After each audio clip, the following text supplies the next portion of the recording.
अगं तू म्हणालीस ना की म्हणजे तिथे जाताना उत्सुकता, कसे गेलो, काय झालं आणि गर्दी वगैरे. तर कसं आपण टीव्हीवर बघतो ते वेगळं असतं, प्रत्यक्ष जाऊन आल्यावरच समजण्यासाठी मला इंटरेस्ट आहे. बरोबर.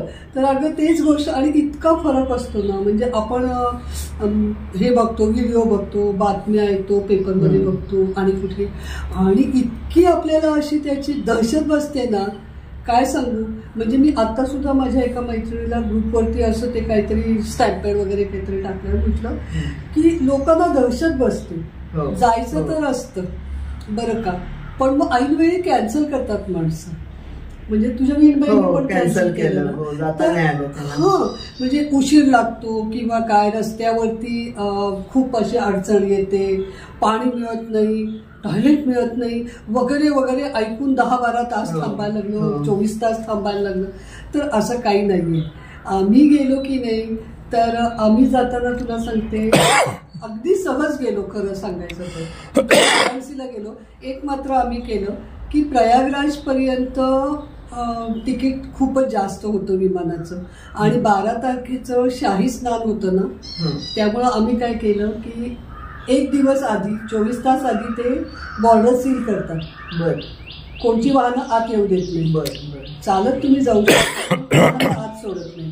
तर मग आम्ही 11 तारीख म्हणजे 24 तास म्हणून मग आम्ही 10 तारखेला रात्री बंद होईल म्हणून 10 तारखेला सकाळच्या विमानाने गेलो आणि वाराणसीला पोचलो 4 वाजता वगैरे असेल ना. आणि त्याच्यानंतर आम्ही तिथून टॅक्सी घेतली. त्या टॅक्सीने आम्ही 3 तासात पोचायचो. ते 2 तास आणखी जास्त लागले गर्दीमुळे. ठीक आहे, एवढं नाही, पण नाही, ते 2 तास केवळ 14 किलोमीटरसाठी. म्हणजे ते वाहनांना हळूहळू कंट्रोल करायला लागले होते आणि आम्ही पोचलो. रात्री 10च्या दरम्यान, म्हणजे त्यांचं बॉर्डर क्लोज करायच्या दरम्यान आम्ही पोचलो. आणि आमचं नशीब इतकं जोरावर की तो जो आमचा टॅक्सी चालक होता तो तिथला लोकल होता, म्हणजे त्या गावातलाच होता, आणि त्यामुळं त्याला ते आत सोडणारच होते. पण रस्ते इतके बदलून यावं लागलं ना की तिथल्या तिथे 2 तास गेले आमचे. मग रात्री 11-11:30 आम्ही पोचलो. असं झालं. वाटेत खाणं पिणं वगैरे मिळत होतं का? अरे अगदी व्यवस्थित. म्हणजे त्याचं सुद्धा मी थोडंसं शूटिंग केलंय. इतकं झकास काहीतरी हॉटेल होतं, आणि तिथं आम्ही काय खाल्लं आठवतं का तुम्हाला? कुलचे. हा, झकास कुलचे वगैरे खाल्ले. खूप छान हॉटेल होतं.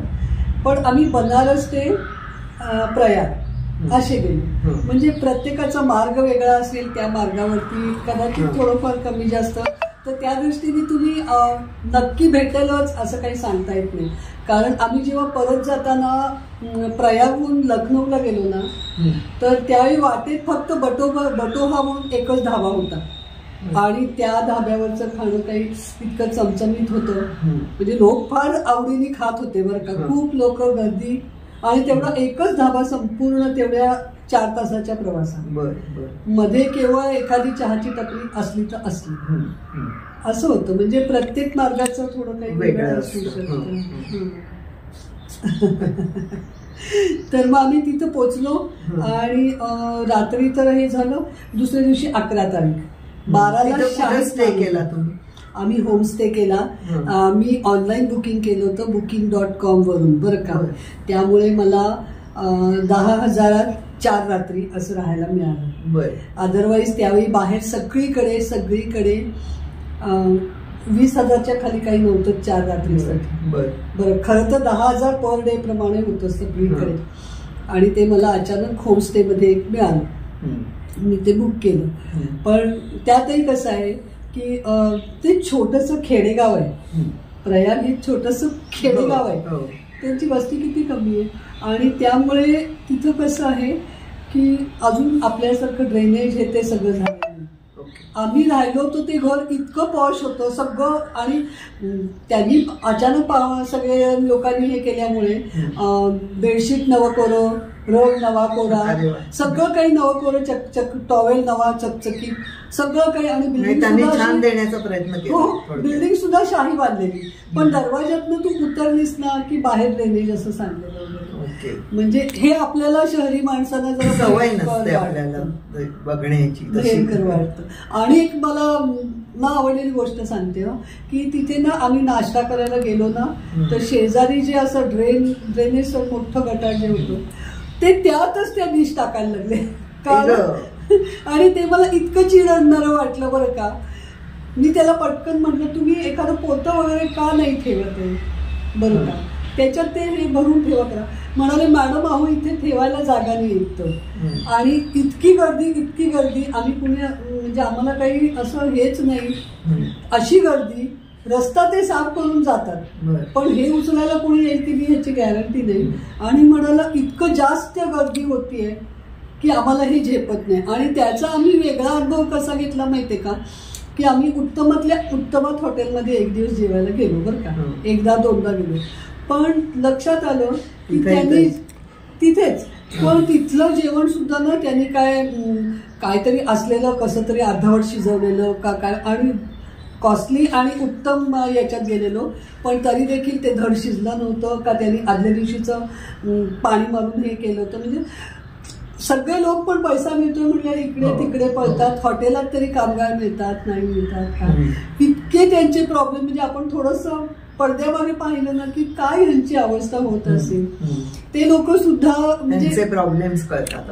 हो आणि कसं नव्हते का आपण आपल्याला सुविधा मिळावी म्हणून बघतो पण सरकारने केलेल्या सुविधेमध्ये बरं का तिथं गेलीस तर तिथं कसं आहे की ते जे कुंभमेळ्याचं हे आहे तिथे तुम्हाला जेवण फ्री मिळतं, नाश्ता फ्री मिळतो त्यांच्या वेळेत तुम्ही गेलात ना तिथून तर. आणि अतिशय उत्तम असतो कारण त्या ह्याच्या म्हणजे साधू महंतांचे जे पंडाल्स आहेत ना तर तिथे ते बनवलेलं अन्न असतं तेव्हा ते अतिशय उत्तम प्रकारे बनवलेलं अन्न. पण डाळ भात मिळतो बरं का, सकाळी काय पुरी भाजी मिळत असली नाश्त्याला ती आम्ही काही पोचलो नाही. अतिशय उत्तम मिळतं पण तुम्ही त्यावेळी तिथं पोचायला पाहिजे. हो आम्ही तिथंच खाल्लं बहुतेक वेळेला पण त्यांच्या वेळेला आपण खाऊन घ्यायचं. म्हणजे एखाद्याचा भंडारा 10:30ला असतो, एखाद्या ठिकाणी 12ला असतो, एखाद्या ठिकाणी 1ला भंडारा. ही सगळी माहिती कुठं मिळते मग? नाही चालताच मिळते. म्हणजे तसं तिथे एक हे होतं बरं का, अतुल्य भारत म्हणून एक पेंडॉल होता तिथं त्यांनी नकाशा सकट सगळं नकाशा कुठं काय आहे काय नाही आणि सगळं. पण अगं तो परिसर एवढा मोठा आहे 40 एकरचा वगैरे, एकर का 40 kilometre, 40 square kilometre, 40 square kilometre की आम्ही बाईकवरनं तिथं सगळीकडे जाता येतो ना. म्हणजे आम्ही खुश की पायी आपली असं हे होते की नाही धवधव होते चालणं वगैरे, पायपीट होते ऐकून होतो काही नाही. तिथे बाईकवरनं घेऊन जातात. एवढंच आहे की ट्रिपल सीट देतात बरं का. तर तो चालवणारा आणि आम्ही दोघं असे रेटून त्या बाईकवर बसलेलो. एक तर आपल्याला पाय असं उचलून टाकून बसणं हे त्रासाचं होतं आणि दुसरं तिथे रात्री थंडी आणि दिवसा कडकडीत ऊन बरं का. त्या उन्हात टोपी असो काय असो तुम्हाला फिरताना म्हणजे आम्ही एक 7-10 किलोमीटर बाईकवरनं गेलो बरं का की महंतांचे ते पंडॉल काय चाललंय काय नाही तिथपर्यंत गेलो. एका पेंडॉलमध्ये जाऊन चक्क झोपलो. तिथे पलीकडं कीर्तन काय ते चालू होतं पण ते बघायला काय आम्ही गेलो नाही, इतकं ऊन होतं. म्हणजे सोय आहे सगळं आहे पण आपली किती ताकद आहे हे बघायला पाहिजे. असं उठल्यावर काय केलं तुम्ही? नाही त्या दिवशी 11ला आता 10ला पोचलो आणि 11ला मी काय ठरवलं की म्हटलं 12च्या शाही स्नानाला आपण एवढं ऐकलंय तर 12चं शेवटचं शाही स्नान आणि त्यानंतर 26ला समारोह. तर म्हटलं शेवटचं शाही स्नान म्हणून कदाचित गर्दी झाली काय झालं तर म्हटलं आपल्या वयाच्या ह्यानी आपण थोडंसं मागे चालू बघू. तर त्यामुळं आम्ही 11लाच स्नान करायला गेलो आणि बघतो तर गर्दी भरपूर होती बरं का. म्हणजे गर्दीचे आहेत माझे फोटो सगळे मी टाकते. पण मोटरसायकलवरनं जाऊन मग पायी का कसं? मग पायी. पहिल्यांदा त्यांनी आम्हाला मोटरसायकलनी त्या संगमापर्यंत सोडलं. म्हणजे संगम खाली पुढे 1-2-3 किलोमीटर चालायला लागलं बरं का. पण 2-3 किलोमीटर एवढ्या गर्दीत काहीच वाटत नाही. तिथनं म्हणजे असा रस्ता थोडासा आतमध्ये 1-1.5 किलोमीटर आणि त्यानंतर खाली उतरून असं जे संगमापर्यंत पाहत आम्ही गेलो त्यामुळं आणखी मजा आली.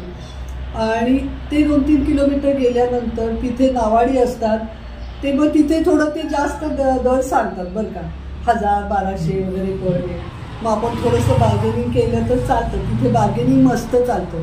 म्हणजे बाईकवरनं फिरताना सुद्धा त्यांनी तुम्हाला 400 रुपये पर हेड म्हटलं तर तुम्ही अडून बसायचं की मी 60-70 देईन किंवा 100 रुपये देईन बरं का, नाहीतर दुसऱ्या बाईकवाल्याबरोबर जाईल. थोडंसं शांत राखलं तर कोणीतरी येतच तेवढ्यामध्ये. म्हणजे समोर नाही दिसला बाईकवाला तरी 3 सीटर रिक्षा येते, काही ना काहीतरी वाहन मिळतं आणि ते तुम्हाला अगदी लिफ्ट देतात. तर म्हणजे आम्ही मग त्या नावाड्याने आम्हाला 1000 रुपये सांगितले. आम्ही 800 रुपये देऊन आम्ही नावेत बसलो. पण आता त्यातही कसं काळजी घेताना एक लक्षात ठेवायला पाहिजे की इतक्या नावा त्यांनी काय आपल्यासाठी नावा नाही बांधल्या, त्यांचा रोजचा व्यवसाय आहे त्याच्यातल्या. तर काहीतरी आम्ही 10 लोक एका नावेत 10 लोक एका नावेत बसलो आणि ते असे लांबट अरुंद असतात थोड्या. आणि त्या नावाड्यांनी काय केलेलं की दोन्हीकडनं दोऱ्या नुसत्या बांधल्या होत्या, हलके लाकडाचे असे हे लावून दोन्हीकडनं दोऱ्या बांधली. त्याचं म्हणजे त्याला टेकायचं नाही किंवा त्या नावेमध्ये बसल्यावर मस्ती करायची नाही. काय होतं आपल्याला आपलं वाटतं आपण ट्रिपला गेलेलो आहोत आणि मग आपण खिदळायला लागतो, पाण्यात हात घालून खोड्या करायला लागतो. तर इतकी 10 माणसं म्हणजे त्याला जास्त होतात एक तर होळीला. आणि कधीही खोड्या ह्या केव्हाही त्याच्यात घटना काही घडू शकते. पाणी खूप खोल आहे, ते पाणी खोल आहे खूप, 70 फूट खोल पाणी आहे. लगेचच घाटानंतर लगेच थोडं पुढे गेले 70 फूट खोल आहे. तर आणि अगं तो वल्वत होता ना माणूस, त्यांनी आम्हाला 800 रुपयात किती एक मला तरी वाटते 1 किलोमीटर पेक्षा जास्त अंतर त्यांनी अगं वल्वत 2-2.5 किलोमीटर. म्हणजे त्याचे कष्ट पाहून वाटलं की स्वतःची लाज वाटली की मी बार्गेनिंग का केलं त्याच्याशी एवढं. इतकं त्यांनी छान नेलं. आणि त्यांनी दरडावून सगळ्यांना सांगितलं की तुम्ही हलू नका, म्हणजे वाटेल तसे हलू नका किंवा पाण्यात हात घालू नका, बॅलन्स जातो ती काळजी घ्या. आणि हे फार महत्वाचं आहे. मग तिथं गेलो तर संगमावर गर्दी होती, पण अक्षरशः काय माणसं अगदी काही जवळजवळ नव्हती, चांगली 1-2 हात अंतरावरती किंवा त्याहीपेक्षा अंतरावरती जाता येत होतं. संगमावर म्हणजे तिथं असं बांधलेलं आहे का काय? नाही, संगम म्हणजे त्यांनी काय केलंय अगं, संगमाच्या इथे मला वाटतं त्यांनी वाळू घातली असावी. छोटस बेट टाईप आहे, बेट टाईप. म्हणजे थोडं कसं झालंय की बाजूचा जो भाग आहे ना संगमाच्या इथला की तिथं तुम्हाला कमरेच्या खालीपर्यंत पाण्यात उभं राहता येतं, अशी सोय त्यांनी केली आहे. आणि मधूनच वाळू घातलेली, थोडी काही ठिकाणी जास्त आहे त्यामुळे ते कसं की थोडीशी वाळू दिसते उंचावर. पण गंगेचा प्रवाह इतका जोरदार की त्या वाळूतनं पाय घसरतो बरं का. तर मग आणि पाण्याची पण गंमत आहे बरं का. पाणी कसं आहे, थंड आहे हे आपल्याला माहितीच असतं. पण तुला सांगते की पहिलं यमुनेचं पाणी वर असावं काय, तर ते कमरेपासून गुडघ्यापर्यंत ते पाणी गार, आणि गुडघ्याच्या खालचं जे पाणी आहे ते एकदमच गार. आणि स्नान करायचं म्हणजे काय की 3 वेळा नाक दाबायचं आणि डोकं पाण्यात घालून उडी मारायची, खाली बसायचं असं. आणि मला ताकदीनं होईल की नाही असं वाटायला लागलं. तर माझ्याबरोबर एक आसामी मुलगी होती, तिला मी म्हटलं धर माझे हात, आणि मग मी खाली डुबी मारली. माझं काही डोकं पाण्यात जाईना, तिने हाताने धरून डोकं दाबलं माझं पाण्यात. आणि मस्त आहे त्याचा व्हिडिओ. आणि मग त्याच्यानंतर मग आम्ही थोडंसं पुढे गेलो. म्हणजे हे कसं आहे की शक्यतो लोक जातात तेवढ्या ह्याच्या अंतरापर्यंत आपण जायचं. तिथं सरकारने इमर्जन्सी सर्व्हिस खूप ठेवली आहे. त्या सरकारच्या बोटी पण तिथून फिरत असतात आणि इमर्जन्सी स्टेशनच केले तिथं जवळ, की तिथं सर्व तऱ्हेचं त्यांचं लक्ष असतं. तुम्हाला काही झालं तर वाचवायला बोटी असतात, सगळं काही तिथं आहे. तरी पण गंगेचा प्रवाह खूप खेचणारा असतो ना. तर आम्ही थोडंसं आणखी इतर लोक जरा तरुण लोक जात होते तसे थोडं पुढे गेलो बरं का. तर ते पाणी कमरेच्या खाली होतं, ते कमरेच्या वर येण्या इतकं किंवा तेवढं नव्हतं. आणि आम्ही दोघींनी हात धरून डुब्या मारल्यानं तर त्या तरुण पोलीला ती पारण झोपायच्या ह्याच्यात होती, मी खेचून वर घेतली.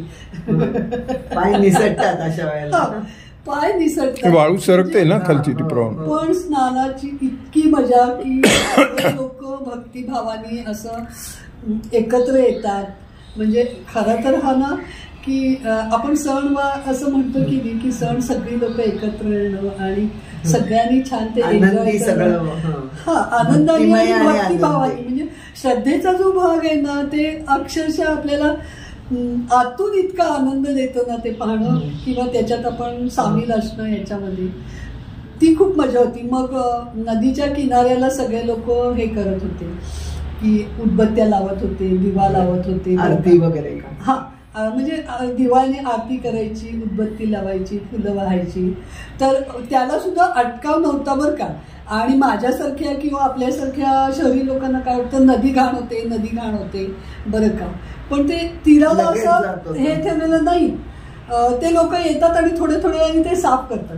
बरं, म्हणजे इतकं सतत चालू असतं. बॅग घेतलेली माणसं आसपास असतातच, ती ते सगळं उचलून नेतात. तरी पण कसं असतं की खूप गावठी लोक येतात. श्रद्धा म्हटलं की जितका कमी शिक्षित लोक वगैरे हे जास्त ह्यांनी येतात ना. मग काही वेळा काय असतं, असे धनवान पण असतात गावाकडचे वगैरे. तर ही लोक काही वेळा वापरलेले कपडे वगैरे तिकडेच टाकून जातात. तसा जर गंगेला साडी द्यायची पण एक प्रथा आहे त्या भागात. पोटी भरतात ते. हो, म्हणजे हो, मला त्यांनी सांगितलं की गंगेला तुम्ही साडी पण अर्पण करा. म्हटलं मी नाही अर्पण करणार, मी घरी गेल्यावर कोणाला तरी साडी देईन, पण मी इथं काही नाही. पण लोक अर्पण करत होते, काय काय करत होते आणि हे लोक ते पकडून नंतर काढून घेत होते. म्हणजे असं सगळं हे आहे. आणि आम्हाला तर अस्वच्छता कुठेही दिसली नाही, कुठेच नाही.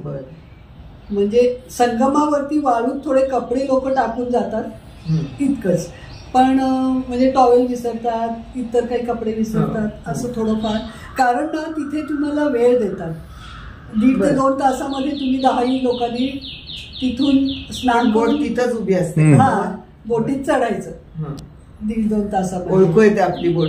ते नावाडी असतात ना, 2 नावाडी असतात ना. त्यातला अगं त्या बोटी लावण्यात सुद्धा त्यांना किती कष्ट पडतात. इतक्या बोटी येतात. त्या सगळ्या बोटी अशा एकमेकाला धक्के मारून पुढे, आणि मागून बोटी येत असताना पुढच्या बोटी बाहेर पडणार. तर हा तर डान्स बघण्यासारखा असतो. बोटींचा डान्स अक्षरशः बघण्यासारखा असतो. तो काही मी शूट नाही केला, पण खरंच बघण्यासारखा असतो. ते बिचारे सगळे एकमेकाला मदत करून, कुठे भांडण नाही, आरडाओरडा नाही, काही नाही. म्हणजे इतक्या बोटी चाललेल्या असतात ना, एक 4 वेळा तरी बोटीची टक्कर होईल काय असं वाटत होतं बरं का.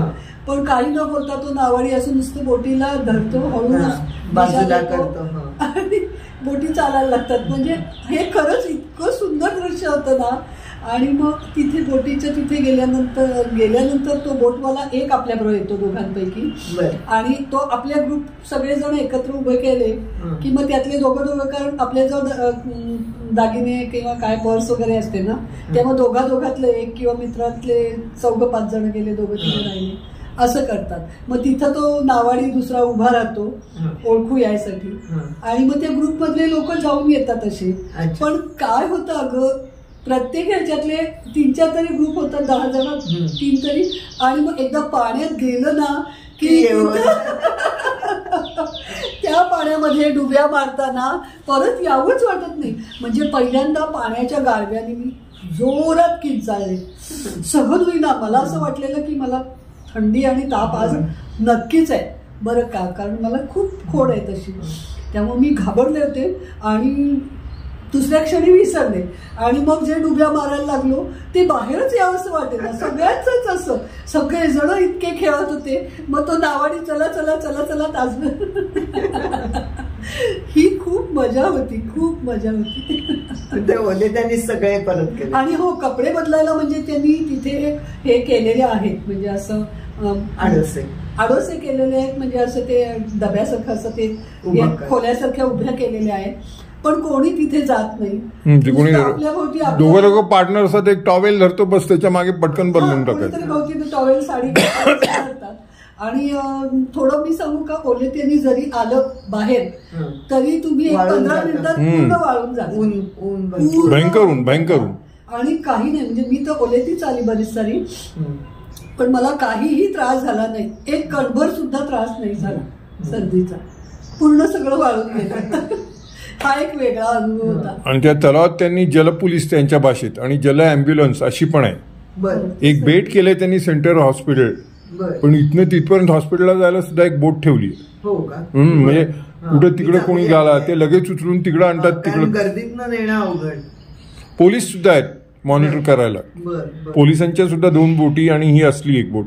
बर माईक वगैरे घेऊन ते कारण हिंडत असतात. पाण्यामध्ये लोकांचा खूप वाढतो ना, त्यामुळे खूप चांगलं एखादा सोय माणूस केली. काहीतरी गैर करू शकतो. नाही, आणि चुकून दिलेल्या पाय मर्यादेत- नाही अनावरानेच होतं. वाळू सरकते ना आणि आडवेच पडतात. कारण ते आपल्या कमरेच्या खाली इतक्या पाण्यात नाही, जाऊ जरा देतात. आडवं झालं की माणूस- संपलं, हो. नाही, पण काही माणसं काय करतात, तरुण वगैरे यांना कसं वाटतं, जरा अजून खोलात जाऊ, जरा अजून खोलात जाऊ, त्यामुळे ते वॉच ठेवूनच असतात की कुणाला पुढे जाऊच देत जाऊ नाही. दे. असं म्हणजे ते- यांच्या शेजारचा एक पडला ना जस्ट नदीचं पात्र तुमच्या. किती रुंद होतं? हं? नदीचं पात्र तेव्हा तिथं किती रुंद होतं? अगं ते 2 मैल रुंद आहे. 2 मैल. 2 मैल रुंद आहे पात्र, पण आपल्या मस्त वाटतं. सगळीकडे जाऊ देत नाही, पण मी बघायला आहे ना. या काठाला आणि पलीकडच्या काठाला दोन्हीकडे त्यांनी तशी सोय केलेली बरं. आहे. आणि इव्हन मला वाटतं की नदीचा जो साईडचा कमी पाणी असलेला भाग आहे ना, अतिशय कमी पाणी असेल किंवा पाणी नसेल, तिथं वाळू घालून त्यांनी छान असं सपाट हे केलेलं आहे. म्हणजे आपण बोटीपर्यंत जातो ना, तो भाग खूप समतल केलेला आहे. बर. म्हणजे त्यामुळे चालण्याचा ह्याचा नाही, मेटलची शीट्स घातलीत. वाळू आहे ना सगळीकडे, सगळं घसरायला होतं. व्हेकल्स हे पण घातलंय, गवताच्या काड्या वगैरे घालून ना, की तुम्ही त्यातनं येता वाळू चिकटते, मग तुम्ही इकडे तिकडे व्हायला लागतं. तर काही ठिकाणी त्यांनी ते पण घातलेलं आहे. आणि ते वरनं एक शॉट पाहिला मी, लाईट लावले तसे ओळीनी रस्ते. ते हो, रात्रीचा. अगं, म्हणजे काय सांगू तुला की आम्ही पहिल्यांदा घेतली ना प्रयागराजमध्ये, तर त्या पुलावरनं आम्ही तिथं नया पूल नया पूल आहे. असं आहे, तर नया पुलावरनं आम्ही आत आलो गावात. बरं का, पुराणा पुलाच्या दिशेनं आम्हाला यायचं होतं. पुराणा पुलाच्या दिशेनं तुमच्या याच्याकडे जायला म्हणजे काय म्हणतात, पेंडॉल वगैरे जे राहायचे आहेत तिकडे जायला वगैरे असं आहे. तर आम्ही येत असताना मी असं बाहेर बघितलं खिडकीतनं कारच्या, तर मला एकदम आकाश जमिनीवर उतरल्यासारखं वाटलं. इतकं लाइटिंग आणि हे सुंदर होतं खूप ना, lighting. की म्हटलं अरे तारे जमी, पण अक्षरशः संपूर्ण आकाश खाली उतरल्यासारखं, झगझगाट दिवे आणि हे. त्याच्यावरनं तुम्ही जायचात का याच्यापर्यंत नाही, पाण्यापर्यंत? दिवसा नाही. आम्ही गेल्यामुळं आम्हाला लाइटिंग पाहायला नाही मिळालं. पण हे ज्या दिवशी गावात गेलो त्या दिवशी वरून पाहिलं, कारण गावाकडनं येणारी लोक रात्रीची येतात. दिवस रात्र आंघोळ चालू आहे 24 तास. 100, 200, 400 जमावानी येतात, ग्रुपनी येतात गावाकडनं, आणि ती लोक रात्रीच्या वेळी स्नान करतात. तिथं म्हणजे त्या ठिकाणी. हो, तिथे म्हणजे किती त्या पोलिसांना वगैरे ताण पडत असेल हो.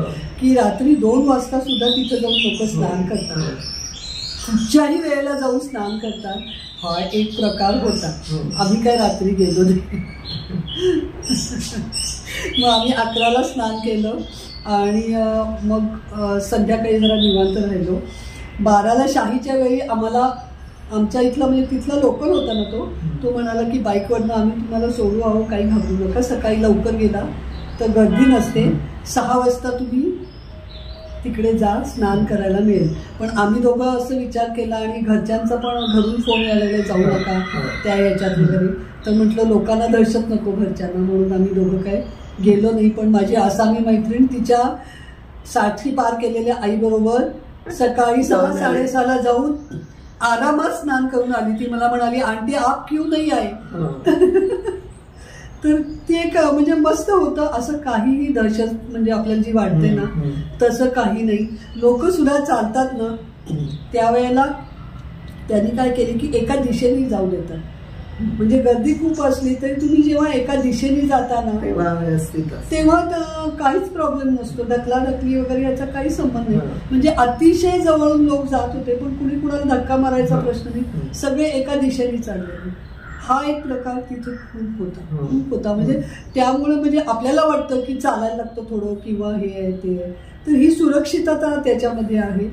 मग आता त्याच्यात एक न पटण्यासारखी आपल्याला गोष्ट म्हणजे हे सगळे काय म्हणतात, सेलिब्रिटी लोक वगैरे, VIP आणि सेलिब्रिटी हे येतात, त्यावेळी काही पण बंद करावे लागतात. मग आता ते गंगा आणि यमुना म्हणजे ते पात्र इतकं मोठं आहे. एक तर एका पुलावरनं पार करून पलीकडे जायचं तर ते 2 किलोमीटर किंवा 2 मैल असेल, बरं का, इतकं दूर आहे.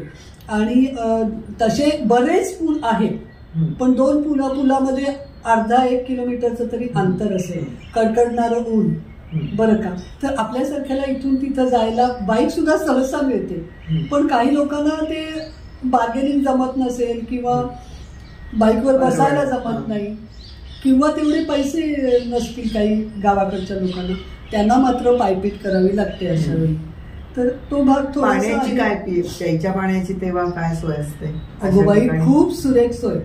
म्हणजे मुख्य ठिकाणी जिथं प्रदर्शनी वगैरे सारखं आहे ना, तिथं त्यांनी काय म्हणायचं, पाण्याचे मोठे एटीएम लावले होते. आणि आम्ही असं ऐकलं होतं की 1 रुपया टाकल्यावर तुम्हाला पाणी, म्हणून मी 5-10 कॉइन्स घेऊन गेले होते, बरं का. पण तिथे त्यांनी फ्री ठेवलं होतं, जस्ट प्रेस करायचं की 1 लिटर पाणी पडतं, तुमची बाटली जवळ ठेवायची, असं होतं.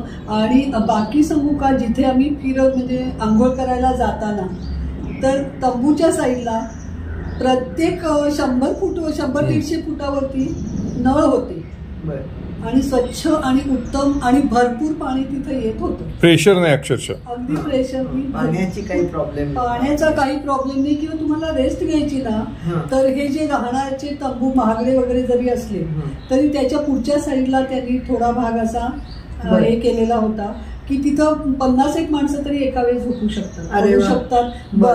25-1 लोक पैसे वगैरे काही नाही, फ्री ऑफ चार्ज. तुम्ही रेस्ट घ्या तिथे, विश्रांती घ्या आणि मग पुढे जा. तर आम्ही तसं तेही आम्ही केलं. म्हणजे आम्ही एका तंबूत bank of PNB Punjab national बँकेचा तंबू होता. आम्ही तिथे मस्तपैकी जाऊन झोपलो 1 तासभर आणि मग पुढे गेलो. आणि मग प्रत्येक ठिकाणी नकाशे होते का, तुम्ही आता कुठं जाईल? नाही, म्हणजे त्यांनी ते काहीतरी खांबावरती मार्क वगैरे सगळं काय आहे, म्हणजे खांबावरती मार्किंग आहे. म्हणजे त्यांचे एकतर सेक्शनचे हे आहेत, 21, 22, 23, 24, 23 सेक्टर आहेत, सेक्टर अरेल घाट आहे, 23 पर्यंत अरेल घाट आहे. त्याच्या पलीकडं मग बाकीचे म्हणजे मुख्य कुंभमेळा क्षेत्र म्हणून आहे. पण त्याचीच रेप्लिका ह्या साईडला आहे अरेल घाटाला.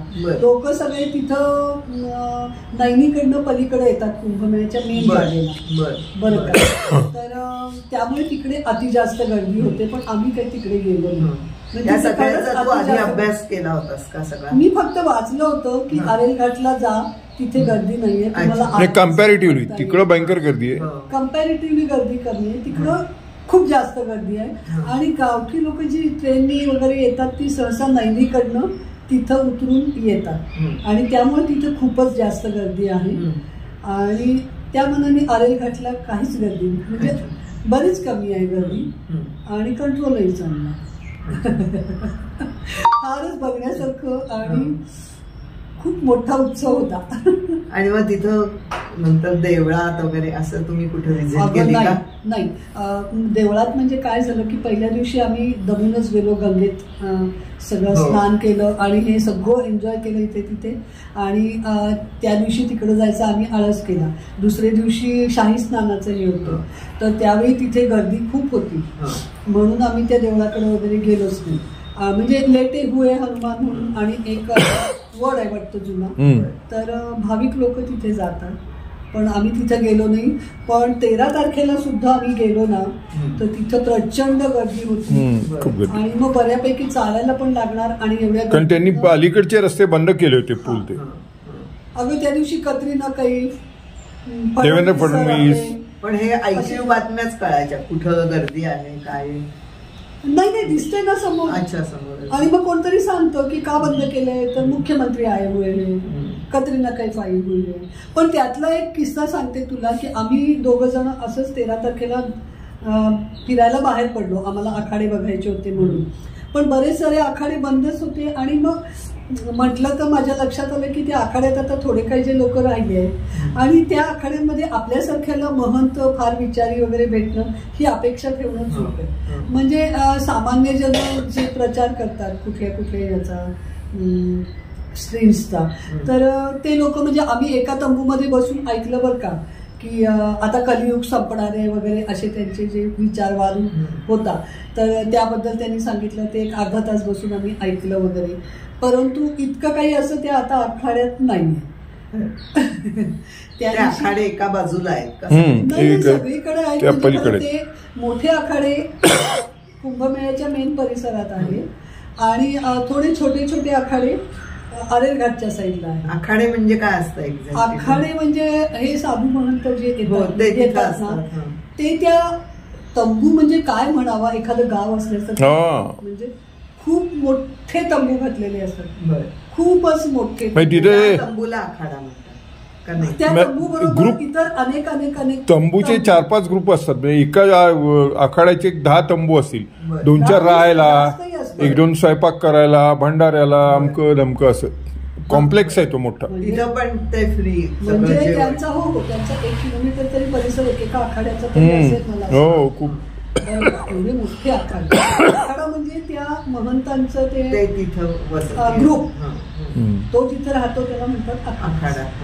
म्हणजे ते लोक त्याला आखाडा प्रवचन म्हणतात. किंवा सत्संग ते असतात ना रात्री ते असं चालू असतं, पण ते संध्याकाळी चालू असतं आणि संध्याकाळपर्यंत आमच्या अंगात दमच राहिला नाही तिथे.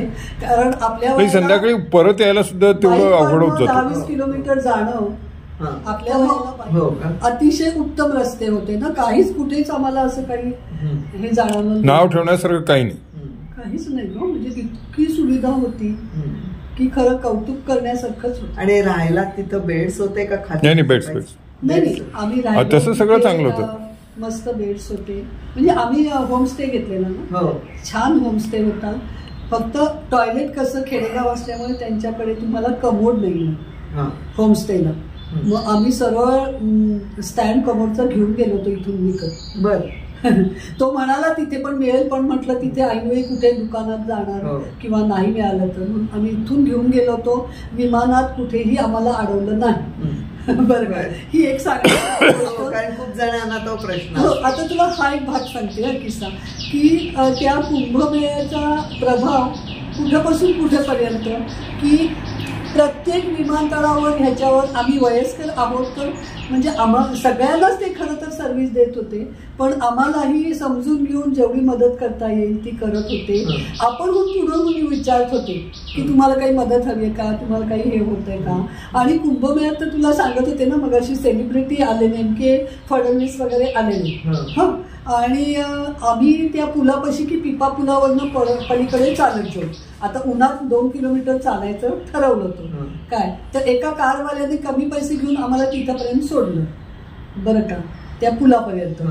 आणि आता पुलावर जाणार तर तेवढ्यात त्यांनी बंद केलेला होता पूल, बरं का, येणार म्हणून. हा, तर नाही, ते गेले होते पुढे म्हणून. तर मग आता आम्ही काय करणार, तर मी म्हटलं काहीतरी रिक्वेस्ट करू की आम्हाला दोघांना सोडतोस का किंवा काय, किंवा आता पुढे काय, याचा किती वेळ बंद काय, असं विचारायला. म्हणजे असं मी काहीतरी तोंड उघडायच्या आत तो पुलाचं जे कंट्रोल करतात ना त्यातला एक जण आला. त्यांनी मला असं धरलं, माझी डरिये नाही, मैं आपकी कुछ सुविधा कर देता हूँ. अच्छा, हो का? काही न बोलता. हो. आणि तेवढ्यात एक पोलीस तो सुविधेसाठी चालला होता त्या व्हीआयपी घाट. तिथे एक व्हीआयपी घाट आहे. हेच लोक स्नान करतात. एक व्हीआयपी घाट आहे, त्या घाटावरती आपल्यासारखे लोक सुद्धा स्नान करतात, बरं का. तर तिथून ते संगमावर नेत असतील किंवा काय असेल, तर तिकडे चालले होते मुख्यमंत्री किंवा कतरिना कैफ आले म्हणून. तर या पुलाच्या माणसांनी त्याला थांबवलं, म्हणाला या आजी आजोबांना घेऊन जा बरोबर, बरं का. तर तो पोलीस म्हणाला मी ड्युटीवरती आहे, मला प्रॉब्लेम होईल. तो म्हणाला नाही, आप लेके जाओ, माताजी बिमार आहे. तर तो म्हणाला नाही, मी एकालाच नाही. तर मग मी म्हटलं अंकल को लेके जाओ, उन्हें चलने में प्रॉब्लम है, मैं भागती आ जाऊंगी आपके पीछे. तर तो म्हणाला अंकल को जाने दो. आता मी घाबरले असेल असं त्याला वाटलं, मी तर घाबरले नव्हते, म्हणजे पलीकडे जाऊन हे थांबतील असं गृहीत. पण काय झालं, तो त्यांनीच मला हाताला धरून पुन्हा सांगा, आंटी जी आप डरिए नहीं, माझी आप डरिए नहीं, मैं आपकी भी सुविधा कर देता हूँ. तेवढ्यात दुसरा एक पोलीस आला. मग तोही नाही म्हणायला लागला मी ड्युटीवर आहे. तर यांनी त्या मला बसवलं त्याच्या, म्हणाला इनको लेके जाओ और उधर छोडो आप. असं आम्ही 5 मिनिटात तो पिपा आणि व्हीआयपी घाटावर आलो 5च मिनिटं. तुम्ही व्हीआयपी झालात एकदम. नव्हे, तिथे आम्ही स्नानही केलं. हो का? दुसरं स्नान यांनी केलं तिथे. व्हीआयपी घाटावर केलं. पण मस्तपैकी यांनी स्नान केलं आणि जस्ट 5 मिनिटं म्हणजे एक ते याचे छत्तीसगडचे मुख्यमंत्री पण निघाले होते माझ्या जवळून 2 मिनिटावरनं गेले. म्हणजे मी पाहिलं त्यांना काय. आणि मग दुसऱ्या दिवशी पेपरमध्ये फोटो आल्यावर कळलं की छत्तीसगडचे मुख्यमंत्री हे फडणवीस त्यांची फॅमिली अक्षरशः थोड्या 5-10 मिनिटाच्या अंतराने सगळेजण येऊन गेले म्हणून. खूप मजा आली, खूप मजा आली. आणखी सुद्धा सांगते म्हणजे आता हे मदतीचं कसं ना की प्रत्येक ठिकाणी विमानातनं जाताना पण या लोकांनी सगळ्यांनी सहकार्य केलं. तुमचं हे सामान ते सामान, मला माझं ते फोनचं पॉवर हे असतं ना तर ते बाहेर काढून ठेवायचं पॉवर बँक. हा पॉवर बँक ती लवकर सापडेना. मी घाबरी झाले तर तो म्हणाला ठीक आहे माझी आप रख दो. म्हणजे त्यांच्या चेकिंगमध्ये बाहेर काढून ते पुन्हा वेळ घालवतील वगैरे काही नाही. तो म्हणाला ठीक आहे माझी अंदर हे बोल रहे ना मी छोड देतो. म्हणजे असं ते सहकार्य इतकं ठिकाणी होतं ना. आणि गंमत सांगायची म्हणजे तिथे महाराष्ट्रातनं म्हणजे नागपूर असू दे, जळगाव असू दे, सांगली असू दे, कुठून कुठून पोलीस मुली आल्या होत्या, पोलीस अधिकारी मुली आल्या होत्या, आर्मीतल्या त्या BSFच्या खूप मुली होत्या. ते खूप मस्त वाटलं. सगळेजण म्हणजे देशासाठी काम करायला इतक्या वेळी कुठून कुठून आलेले. ती म्हणाली मी नागपूरचे येऊन माझी बटालियन झारखंडला आहे, तिकडचं आम्हाला इकडं सगळं डिप्लॉय केलं म्हणून. असे खूप आहे. आणि तू कुठल्या एअरलाईन्सने गेली, किती दिवस आधी तिकीट काढली? ते तर नशीबच, ते आमचं लक, ते लक. आणि केवढ्याला पडली? आधी त्याचं काय झालं की जाताना आम्ही तिकीट बघितलं तर प्रयागची तिकीट तर आपल्या लिस्टमध्ये नव्हतीच. खूपच 60-70 हजार असावं की काय मी बघितलं नाही पण खूप जास्त होती. पुण्याहून 40,000 होतं एका माणसाचं फक्त वन वे. तर जायची तर इच्छा होती. तर इथून म्हणजे हे जातात लोक, वाहनं जातात. 40 सीटर स्लीपर जाते काय. ती स्लीपर त्याचा काहीतरी 15-20 हजार खर्च होता. ते अयोध्या वगैरे सगळं दाखवून आणणार होते. अयोध्या बनारस असं दाखवून आणणार होते. पण म्हटलं स्लीपरमध्ये आम्हाला झेपेल की नाही असं वाटायला. आणि पहिला प्रवास 24 तासाचा डायरेक्ट नॉनस्टॉप. तर 16-18 हजारमध्ये ते नेत होते. दुसरा ऑप्शन होता की 14 सीटर गाड्या असतात ना त्या काय म्हणतात त्या टेम्पो ट्रॅव्हलर. तर तशा तुम्हाला 10 ते 12 हजार पर हेड प्रमाणे नेत होत्या. पण त्याच्यामध्ये 24 ते 28 तास तुम्हाला ट्रॅव्हल करायचं बरं का. तर ते आम्हाला सलग झेपेल की नाही. आणि त्यांनी सांगितलं होतं की जिथं पार्किंग थांबेल तिथं आम्ही सोडून देऊ तुम्हाला. हा हे एक असतं त्याच्यामुळे. तर म्हटलं हा धोका घेऊन का जा. तर म्हटलं विमानाचं आपण ट्राय तरी करू. पुण्याहून बघितलं तर 40,000 तिकीट होतं. तरी पण मग जायची खूप इच्छा होती. मग माझा एक भाऊ आहे तर तो विमानाची तिकीटं काढतो. तर त्याला म्हटलं बाबा बघ रे जरा काय होऊ शकतं. म्हणजे कदाचित आम्हाला दिसणारे रेट आणि तुला दिसणारे ऍक्च्युअल तिकीट काढायला गेलं आपण नुसतं बघतो ना त्यावेळेला वेगळे येतात. तर तिकीट काढतानाचे रेट वगैरे असं काहीतरी हे आहे का किंवा काय जरा बघ. आम्ही दोघं तर पेटलो होतो की आत्ता जायचं म्हणजे जायचंच. कारण मला सगळा जनसागर बघायचा होता, तो उत्सव बघायचा होता. जमलं तर एखाद्या आखाड्यामध्ये जाऊन तिथं काही अनुभव घेता येतो का हे खूप डोक्यात होतं बरं का. तर त्यामुळं आत्ता जायचंच कितीही खर्च होऊ दे बरं का. तर असं आम्ही ठरवलं होतं. तर त्याला मी सांगितलं तिकीट काढायला. तर तो म्हणाला जयाताई दोघांचं मिळून 25,000 एका वेळचं होईल. अरे वा बरं का. तिकीटं सध्या जरा जास्त आहेत. दोघांचं मिळून 25-26 हजार होईल. पण म्हणाला मुंबईहून तुम्हाला जावं लागेल बरं का. पुण्याहून जास्त आहे तिकीट. तर त्यानं काय केलं, त्यालाही त्या लोक सारखी विचारत असल्यामुळे तो सारखं तिकीट काढणं वगैरे याच्यात त्यानं मेसेज टाकला होता. तो मेसेज आम्ही घाईत असल्यामुळे 4-5 तासांनी बघितला.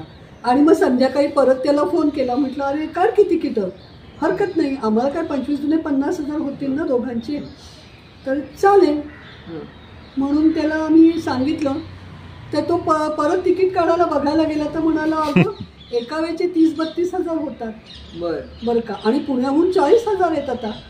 म्हणजे किती विमानाच्या तिकिटात फरक पडतो. पुण्याहून म्हणाला 40,000 आहे, दुपारी घेतलं असतंस तर तुला कमी पडलं असतं. आता पुण्याहून 40,000 आहे. तर म्हटलं मुंबईहून काढ. मुंबईहून त्या काहीतरी 32,000 आम्ही गेलो. आणि येताना दोघांचं तिकीट 32 आणि येताना नाही का जाताना 28 आणि नाही, येताना 32 असं काहीतरी. येताना 28, येताना 32 असेल. हॉपर फ्लाईट होती हा, ती. हॉपर फ्लाईट होती. तर त्याला येताना 32 पण पुण्यापर्यंत. येताना आम्ही पुण्याचं घेतलं. म्हटलं दमल्यावर बाबा ती मुंबईवरून उतरून यायचं हे ते भानगड नको. टॅक्सीचे जातातच आणि त्यामुळे आम्ही तो हिशोब म्हटलं आपल्या घराशी आणि लगेच पोहोचतो. येताना आपण दमलेलो असतो आपल्या घराशी. अगं तो पण अनुभव सांगण्यासारखा आहे. म्हणजे कुंभचा प्रभाव इथंपर्यंत आहे. ह्या विमानतळावर आम्ही उतरलो ना तर तुला सांगते की आम्ही खूप दमलेले होतो. फ्लाईट 1 तासभर लेट झाली बरं का. काही कारणं असतात तिथे, छोटी छोट्या कारणांनी ते हे होतं. म्हणजे फ्लाईट बदलताना करताना खूप गर्दी असल्यामुळे असं थोडंसं आमच्याकडनंच लेट होतो किंवा काय. आणि मग आम्ही 9 वाजता इथे पोचलो आणि अंगात अजिबात जीव नव्हता गं. तर तिथे पुण्या एअरपोर्टला उतरून ते ओला पकडायची तर ते मॉलला जावं लागतं ना पहिल्या मजल्यावर वगैरे कुठे. तर आता ते कसं कारण आपण काही सारखे जात नाही विमानाने त्यामुळं आपल्याला. आणि इतकी दमले होते मी. थोडंसं त्यावेळी मला तब्येत बरी नव्हती, औषध घेतलं होतं. तर त्यामुळे म्हटलं आता कसं काय. तर आम्ही तिथून बाहेर येऊन आता कोणाला विचारतोय तवर तिथनं एक मुलगा एक मुलगी तिथून आले एअरपोर्टचे सहाय्यक आले. तर ते दोघं आले म्हणे आंटी जी आप मत जाओ उधर, हम आपकी हेल्प कर देंगे. अच्छा. इधर ही बुला लेते हैं टॅक्सी बरं का. मग त्यांनी काय केलं टॅक्सीवाल्याला फोन केला. म्हणाले तुम्ही टॅक्सी बुक करा आणि टॅक्सीवाल्याला आम्ही इथं बोलवून घेतो म्हणजे तुम्हाला तिथंपर्यंत जायला नको. मला काय हुश्य वाटलं सांगू. कारण आठवड्याभराची सगळं दमणूक करून आम्ही आलो होतो आणि अगदी देवासारखी वाटली. आणि त्या मुलांनी 15-20 मिनटं लागली कारण टॅक्सीवाल्यांनी टॅक्सी कॅन्सल केली बरं का पहिल्यावाल्यांनी. आणि मग ते मी मिनी बुक केलेली बरं का. तर मग ती म्हणाली आंटी तुम्हाला घाई आहे का. तर तुम्ही इथं टॅक्सीचे 2 हे आहेत लोक म्हणजे ते बसलेले असतात ना टॅक्सी ठरवणारे. तर दुसऱ्या प्रायव्हेट टॅक्सीज वगैरे. तर ते 2 एक इलेक्ट्रिक टॅक्सी आणि एक साधी आहे. तर तुम्ही त्यांना विचारून या. तुम्हाला पाहिजे तर तशाही जाऊ शकता. थोडे रेट जास्त असतील. किती आहेत बघून या बरं का. तिकडे गेले तर तिथे 850 रुपये एअरपोर्टहून घरी यायला बरं का. तर मग म्हटलं इथे तर 450 दाखवत होता ओलाला. तर मग ती मला म्हणाली आंटी घाई करू नका तुम्ही फक्त मिनीच्या ऐवजी ॲनी असं बुक करा. कोणची टॅक्सी येऊ दे असं बुक करा म्हणजे कुठली येईल ती. मग 550 रुपयामध्ये आम्हाला व्यवस्थित टॅक्सी मिळाली आणि त्या टॅक्सीनी आम्हाला घरापर्यंत आरामात सोडलं. आणि या मुलांनी ती टॅक्सी आम्हाला बसायला सांगितलं बाजूला आणि ती टॅक्सी इथंपर्यंत बोलवली एअरपोर्टच्या अगदी गेट बाहेर. सामानही त्यांनी चढवून दिलं. आमचं सामान आमचं टॅक्सीत चढवून दिलं. आम्ही आरामात बसलो आणि आलो. देवाची कृपा. देवाची कृपा माणसांची कृपा खरं सांगायचं तर माणसांची कृपा खरं म्हणजे की सगळ्यांनी इतकं सहकार्य असतं तिथं ना. 1 मिनिट थांबा जरा. आता सांगत होते ना मी की खूप मदत केली. म्हणजे तिथे गावात सुद्धा लोकांनी ना खूपच मदत केली. त्यांनी 100-200 रुपये बाईकसाठी घेतले बरं का. तर त्याचं आम्ही काही वाटून घ्यायचं कारण नाही.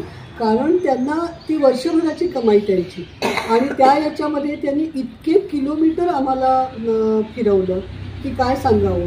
आणि त्याचबरोबर ना सगळीकडे एक प्रेमळ भाव दिसला, समजदारीचा, कोऑपरेशनचा, मदत करण्याचा भाव दिसला. आणि इव्हन म्हणजे दिल्ली एअरपोर्टला येताना आम्हाला बरं का की आता दिल्लीत काय आहे कुंभमेळ्याचं पण तिथं सांगते की तिथंही बरंच चालावं लागतं तिथं. म्हणजे ते हे असतात एस्केलेटरसारखे रस्ते असतात हलणारे. त्या हलणाऱ्या रस्त्यावरनं आपण या टोकाहून त्या टोकाला जायचं होतं. जो एअरपोर्टचा त्यांचाच एक मदतनीस होता तो आला. त्यांनी माझ्या हातातलं सामान घेतलं, मला दंडाला धरलं आणि पार त्या याच्यापर्यंत पोचवलं जिथं आम्ही विमानात शिरणार तिथंपर्यंत. आता दुसरं सांगायचं म्हणजे की लोक इथून लगेच इतक्या दूर आलो आहे तेव्हा अयोध्या आणि वाराणसी कसं जावं म्हणून जातात. पण अयोध्या आणि वाराणसी इथं पण आता खूप जास्त गर्दी आहे. एक तर तुम्हाला खरंच काही पाहायला मिळत नाही. तुम्ही पर्यटन म्हणून जाता सगळीकडे, तेव्हा भक्तिभाव म्हणून एक गर्दीत उभं राहून कुठेतरी हात जोडायचे, त्यापेक्षा कसं आहे ना की तुम्ही जरा शांततेने तिथे जा, तुम्हाला सगळं पाहायला मिळेल. एवढंच मला सांगायचं होतं. आणि बरोबर आहे माझा नवरा म्हणतो तसं की this is not a cake walk. तुम्ही शहरी आहात ना, तर तुम्हाला ह्या सगळ्या गोष्टी अवघड वाटू शकतात. 1-2-4 किलोमीटर चालावं लागलं म्हणजे टप्प्याटप्प्यानं असेल कदाचित, पण ते चालणं, उन्हाच्या वेळी चालणं हे तुम्हाला त्रासदायक वाटू शकेल.